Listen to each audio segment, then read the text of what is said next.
continuar a nossa gravação, nossa revisão, né? Então, tá aqui, ó. Questão original da CAF, questão de MCU, vamos juntos. O dispositivo abaixo foi utilizado por uma pessoa para retirar a água de um poço. Consiste num sistema que apresenta acoplamento de polias. Cuidado, tá, gente? Ó.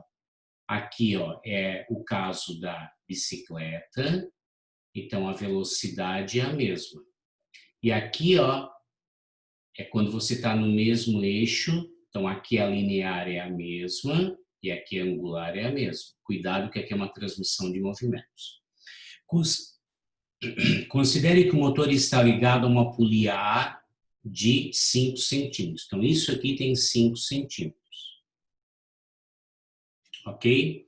E tem uma frequência de 10 Hz. A polia A está ligada por meio de uma correia, ó, pode ser uma corrente também, né? Uma correia, num eixo B de raio 10 centímetros. Então, isso aqui vale 10 centímetros. Tudo bem? Que pertence a um cilindro C de raio 30 centímetros. Então, esse raio de C vale 0,3 metros, 30 centímetros, ok? A alternativa correta que representa a distância em metros, cuidado, em metros, percorrido pelo balde em 3 segundos do movimento do motor, qual deve ser essa distância? Ele quer saber quanto que isso aqui se movimenta, ok? Então, primeiro passo, eu tenho que descobrir qual é a velocidade desse rolo aqui. Por quê? Porque daí, ó, velocidade do rolo é a distância que está girando o balde pelo tempo. Então, essa distância é a velocidade de C vezes o tempo. Tudo bem? Então, o primeiro passo é descobrir isso aqui. Então, vamos começar. Quando eu tenho, ó, eixos separados com uma transmissão por corrente ou correia, lembra então que a velocidade de A é igual à velocidade de B, a linear. Tudo bem? Quem é velocidade? 2π vezes a frequência vezes o raio é igual a 2π vezes a frequência vezes o raio, de A e de B. Corta e corta. Então, quem tem o maior raio tem a menor frequência. Então, aqui a frequência é 10, o raio de A é 5, a frequência de B eu quero saber, e o raio de B é 10. Corto 10 com 10, quer dizer que a frequência que está girando B é 5 Hz. Se eu tenho a frequência daqui, eu posso descobrir a velocidade angular, que é a mesma porque o eixo é o mesmo. Então, a velocidade angular de B é o quê? 2π vezes a frequência de B.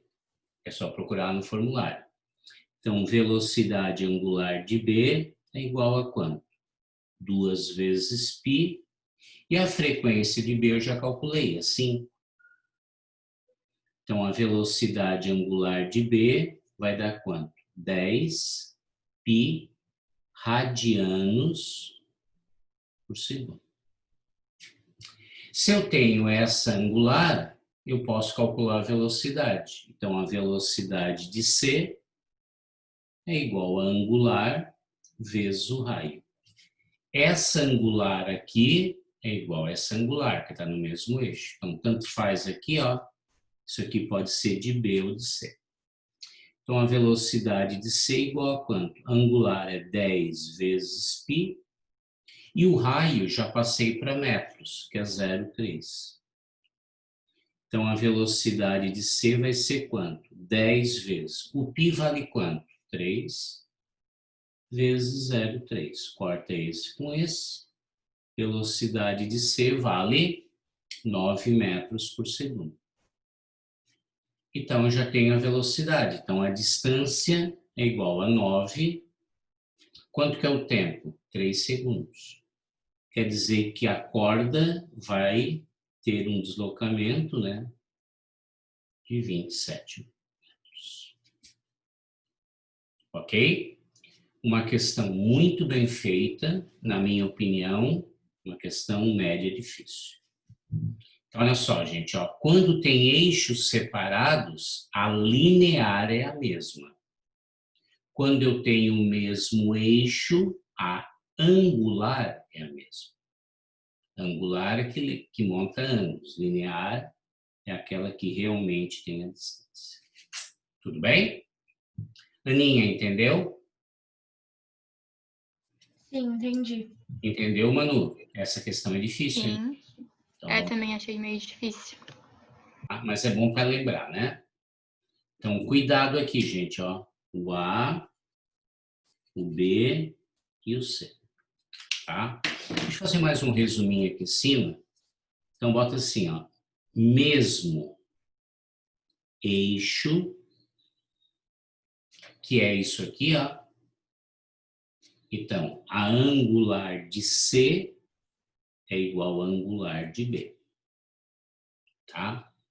Eixos diferentes, quando tem corrente, correia, a linear é a mesma.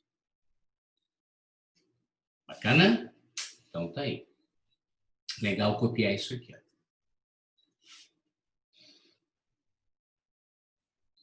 Posso ir para 2? Então vamos para 2.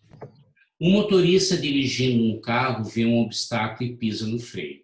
A distância percorrida pelo veículo até parar é determinada pelas condições do veículo, da pista, dos pneus, da velocidade e do tempo de reação do motorista, aproximadamente 1 segundo. Durante esse tempo, o carro percorre com velocidade constante uma certa distância antes de começar a reduzir a velocidade, isto é, antes de efetivamente começar a frear. A distância total percorrida pelo veículo até parar é a soma da distância percorrida em 1 segundo, tempo de reação, com a distância percorrida durante a frenagem. O movimento é aproximadamente retilíneo, uniformemente desacelerado. A tabela a seguir mostra os dados da distância total percorrida por um carro até parar, com a pista seca e a pista molhada, desconsidera. Durante a frenagem de um carro a 50 km por hora, então está aqui, ó, 50 km por hora, com a pista molhada, ele percorreu quanto? 42 km. Qual a desaceleração aproximada? Bem, como aqui não teve tempo, nós temos o quê? Então, ó, aplicação de Torricelli. Então, V ao quadrado é V0 ao quadrado mais 2 vezes A vezes a distância. Tudo bem? Então, ó, V ao quadrado ele vai parar. Só que daí tem um detalhe, né? Aqui, ó, é a distância total que ele percorreu. E a distância total é a soma da distância percorrida em 1 segundo com a distância percorrida durante a frenagem. Então, quando ele está com velocidade constante, ele está com movimento retilíneo uniforme. Tudo bem? Então, o que acontece? Velocidade é distância sobre o tempo. Vou chamar de distância 1. Então, o que acontece? Ó, essa velocidade é de 50 km por hora, ele diz que é 14 metros por segundo. Então, é 14. A distância antes dele tocar o pé no freio é D1, e conforme o exercício demora 1. Tá? Então, quer dizer que a distância 1 vai ser de 14 metros. Ok? Depois que ele está com velocidade constante, de A até B, o que acontece aqui, ó? ele toca-lhe o pé no freio. Então, aqui a velocidade é constante. Quando ele começa a frear para parar em C, então aqui ele percorreu D1, que é isso aqui. Então, esse 42 aqui é a soma disso mais isso. Então, quem é o D2? É o 42 que o exercício mostra, menos o 14. Tudo bem? Então, primeiro é MRU, depois é MRUV. É um retardado. Então, é só a gente pegar o 42, tá? E diminuir daquele 14 ali, ó, que vai dar 28 metros. Então, depois que ele toca ali o pé no freio, ele tem 28 metros para parar. Então, aqui ele começa com 14, ele disse que estava com 50, né? Metros por segundo, e no final ele para. Então, qual é a velocidade inicial? 14 ao quadrado, mais 2 vezes menos A, porque ele está desacelerando, e essa distância é a distância o quê? Ó? Que sobrou, que é daqui até aqui, né? Então, ficaria 28. Então, fica menos 14 vezes 14 dá 196. É igual a quanto? Menos 28 vezes 2, que vai dar 56. Vezes a aceleração. Então, a aceleração menos com menos dá mais, 196 que divide 56. Dá 3,5 metros por segundo ao quadrado. Ok? Então, muito cuidado, que a gente poderia ir direto nesse valor aqui, concorda, Ana? Né? Cara, olha os 50 aqui. Quer ver só? Vamos fazer uma continha? Vamos imaginar que a gente pegasse o resultado total. Então, ficaria 14 ao quadrado dá quanto? 196. E daí ficaria 42,84. Então, ficaria 196 que divide, ó, teria a resposta. Então, muito cuidado, tá? A distância total é o D1 mais a desaceleração, que é o D2.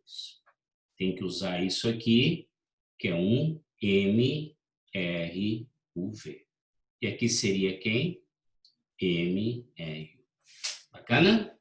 Outra questãozinha também puxada, vocês não acham? Sim.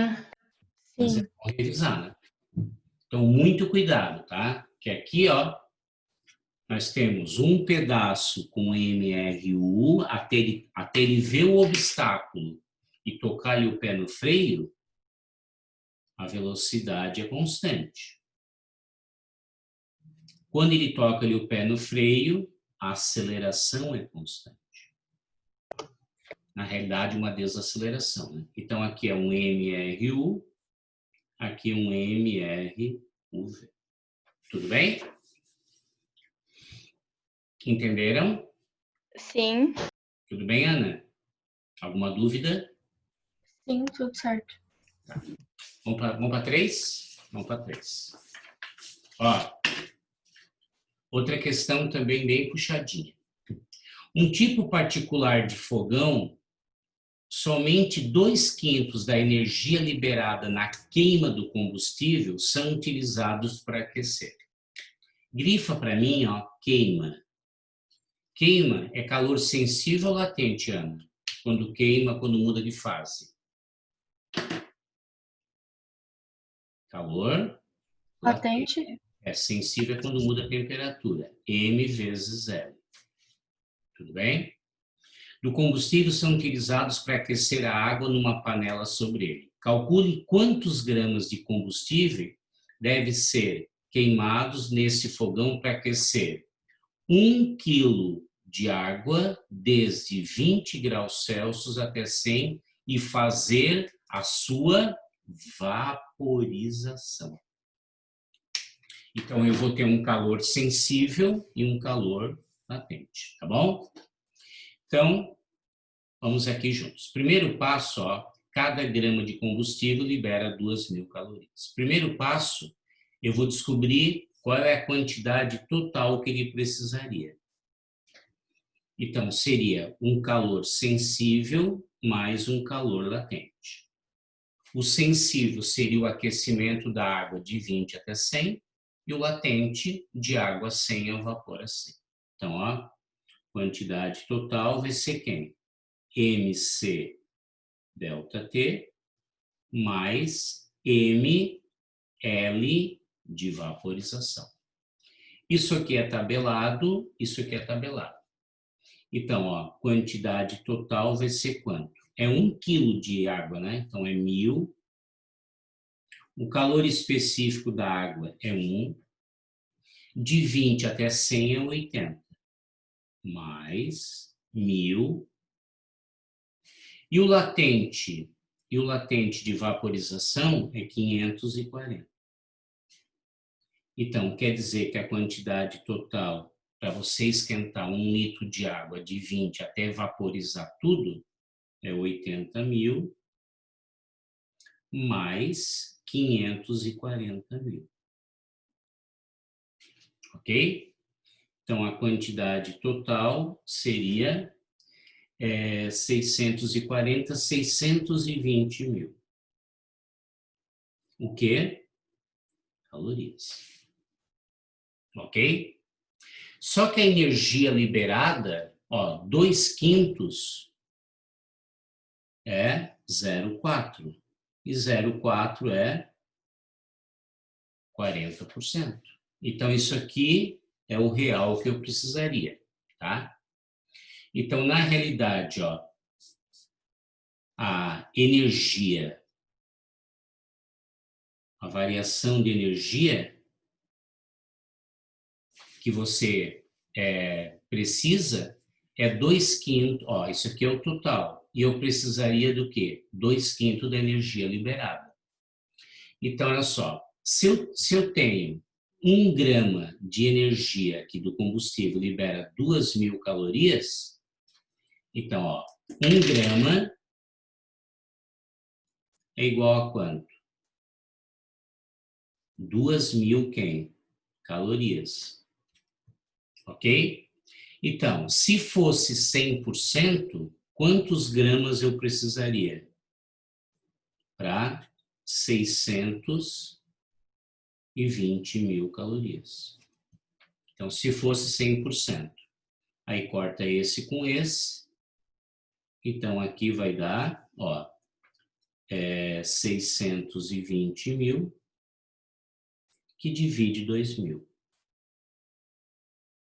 Então, quer dizer que se fosse 100%, corta esse com esse, teria quanto? Ó? Teria 620, teria 310 gramas, ok? Mas isso aqui se fosse ideal, né? Ideal. Só que eu preciso quem, ó? Eu preciso de, ó, somente 2/5 da energia liberada. Então, a quantidade de energia do combustível é 2/5 da quantidade total que eu precisaria. Então, ele só consegue, ó, 2/5. Então, aqui daria 0,4. E a quantidade total, aqui vai ser quanto? Vai ser 620.000. Então, dos 620.000, cada grama, ou pode fazer diferente, ó. Se você não quiser fazer isso aqui, pode fazer uma coisa mais tranquila aqui, ó. Que 1 grama é 2.000. Pode fazer uma regrinha de 3. Só que eu só consigo aproveitar o quê? Cada grama eu só consigo aproveitar 2/5. Acho que é mais simples assim.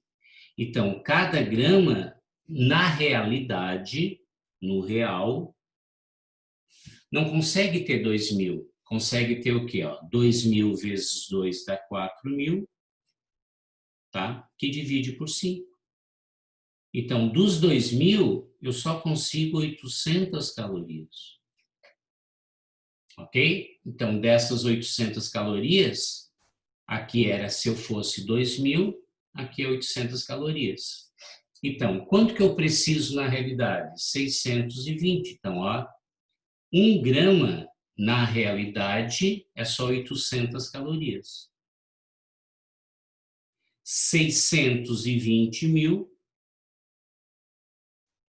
gastaria quanto? X. Então, fica 800 vezes X é 620.000.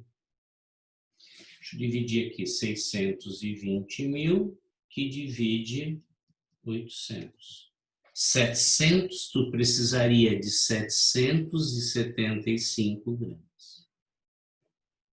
Letra A. Então, gente, se tivesse 100% de rendimento, 310 gramas já dava. Como o rendimento é 40%, tu precisa quase o dobro, 775. Ok? Então, na realidade, os 40% aqui, ele conseguiria o quê? 620.000 vezes 0,4. Olha só. Ele só conseguiria aquecer 248.000 calorias. Ok? Então, aqui é calor sensível, que é o aquecimento da água, e aqui é o calor latente. Essa questão não é da CAF, é uma questão lá de São Paulo, tá, Ana? Para ver o que eles estão cobrando, entendeu? Eles gostam bastante de cálculo, tá?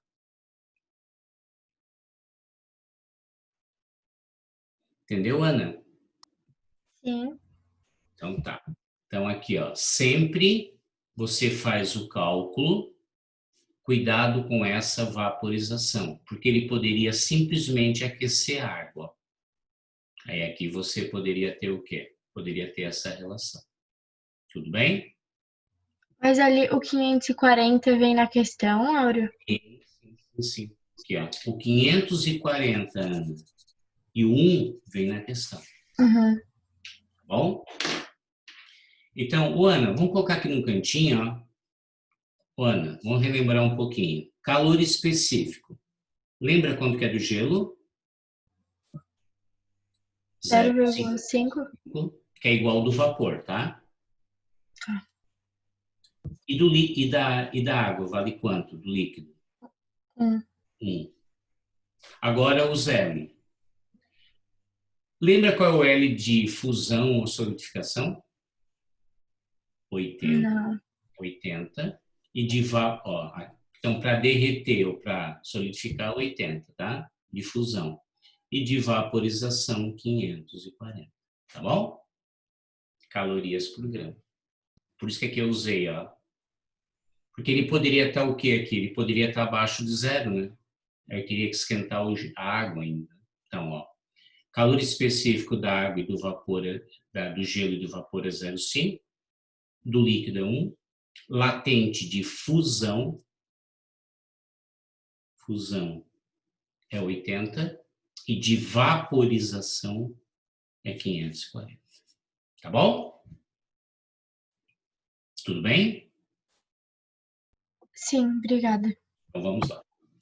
A figura representa uma curva plana de um circuito de Fórmula 1. Se durante uma corrida um piloto necessitar fazer uma curva com velocidade elevada, evitando o risco de derrapar, qual a melhor trajetória? Uma teórica, né? Então, para você fazer uma curva, lembra que você tem que ter o quê? Força centrípeta, ela que te faz a curva. Então, tem que ter aceleração centrípeta. Aí tem que lembrar a equação, aceleração centrípeta é v ao quadrado sobre L. Então, se você quer fazer uma curva mais segura, tu tem que fechar a curva. com a mesma velocidade. Se você fechar a curva, o raio diminui. Aumenta a centrípeta, e se aumenta a centrípeta, né? Não esqueça que aqui, ó, tem a velocidade linear, e aqui é sempre 90 graus. Então, quem te ajuda a fazer a curva é a centrípeta. E uma das maneiras de você aumentar a centrípeta é fazer uma curva mais fechada. Qual a resposta, Ana? Qual é a melhor curva para você fechar? Ah, muito bem. Aí menor. Só isso. Tudo bem? Até agora, ô Manu, ô Ana, qual foi a mais puxadinha? Esta ou esta? Qual que tu achou mais puxada? Eu achei a 3, eu acho, Eu Áureo. achei esta também, mais trabalhosinha por causa daqueles 40% lá. Tá bom? Vamos para 5? Vamos para 5. Ó, original da CAF. Antes de iniciar uma viagem, um motorista calibra os pneus do seu carro com uma pressão inicial de 28 libras por polegada quadrada e verifica que a temperatura ambiente é de 20. No meio da viagem, resolve calibrar novamente os pneus e verifica que teve 31. Então, gente, ó, bota para mim, PV é igual a quem? nRT. O que acontece? O pneu, ele dilata muito pouco em relação ao ar que está lá dentro. Então, o volume do pneu é constante. Então, é uma isopórica. Então, se a pressão aumentou de 28 para 31, quer dizer que a temperatura aumentou. Então, quanto maior o atrito dos pneus, mais quente ele está, maior a pressão. Original da CAF, bem antiga. Com relação ao exposto, analise as afirmações abaixo. Ele deve esvaziar um pouco os pneus, pois não tem capacidade de suportar essa variação de pressão. Pessoal, o pneu é de borracha. Borracha ele é flexível, né? 28 para 31, praticamente não é nada. Falso. Ele provavelmente errou na leitura da pressão. Ela não pode ter aumentado porque não entrou ar nos pneus. Não entrou ar. Aumentou a temperatura, aumentou a pressão. Falso. A pressão realmente aumentou porque a temperatura dos pneus também aumentou devido ao atrito com o solo. Certo. A pressão realmente aumentou porque diminuiu o volume. O volume é constante. Falso. Somente a 3, letra E. Bem antiga a questão, ó, e até a letra E. Questão de gases. Tudo tranquilo? Sim. Uma agora de impulso. Como é que eu sei que é impulso? Porque é tempo. Força por distância, trabalho. Força por tempo é impulso. Sobre um carrinho de massa 10 kg, atua uma força horizontal F, cuja intensidade cresce com o tempo, de acordo com o gráfico abaixo. Sabe-se inicialmente que ele estava parado. Desprezando-se os atritos, qual é o módulo da velocidade do carrinho quando tiver queda? Tudo bem? Qual é a maneira mais fácil? Ó? A gente podia calcular F igual a MA, calcular a aceleração. Mais fácil é calcular essa área aqui. Ó. Então, num gráfico de força por tempo, esta área é numericamente igual ao impulso. Então, vamos juntos. Impulso é a área de um triângulo, né? Que é base vezes altura sobre 2. Então, o impulso é igual. Quanto que é a base? 10. Quanto que é a altura? 20 sobre 2. Então, o impulso vale. Aqui vai dar 200 por 2, dá 100 newtons vezes segundo. Depois a gente calcula o teorema do impulso. Então, pega no formulário, impulso é a variação da quantidade de movimento. Então, impulso, o que que é? M V final menos mv inicial. Ficou mais fácil porque ele estava parado, né? Quanto que é o impulso? 100. A massa era 10. Essa é a velocidade final. Então, a velocidade final vale 10 metros por segundo. Nada impede de você calcular o quê? Ó? Aqui você tem uma força variável, né? Podia calcular também o trabalho. Porém, ó, mais fácil assim. Então, todo gráfico de força, ó, força por tempo, área é impulso. Se for um gráfico de força por distância, área é trabalho. Cuidado, hein? Isso aqui tá distância ou tempo. Esse foi mais tranquilo, né? 10, letra C. Tudo bem? Gente, nosso link está acabando, nossa aula está voando hoje, tá? Eu vou converter para a Alice aqui a aula, tá? E daqui a 5 minutinhos a gente entra no link 2, pode ser? Tranquilo? Sim. E Pode ser. dá um tempinho para ele converter, tá bom? Volto daqui a 5 minutos no link 2.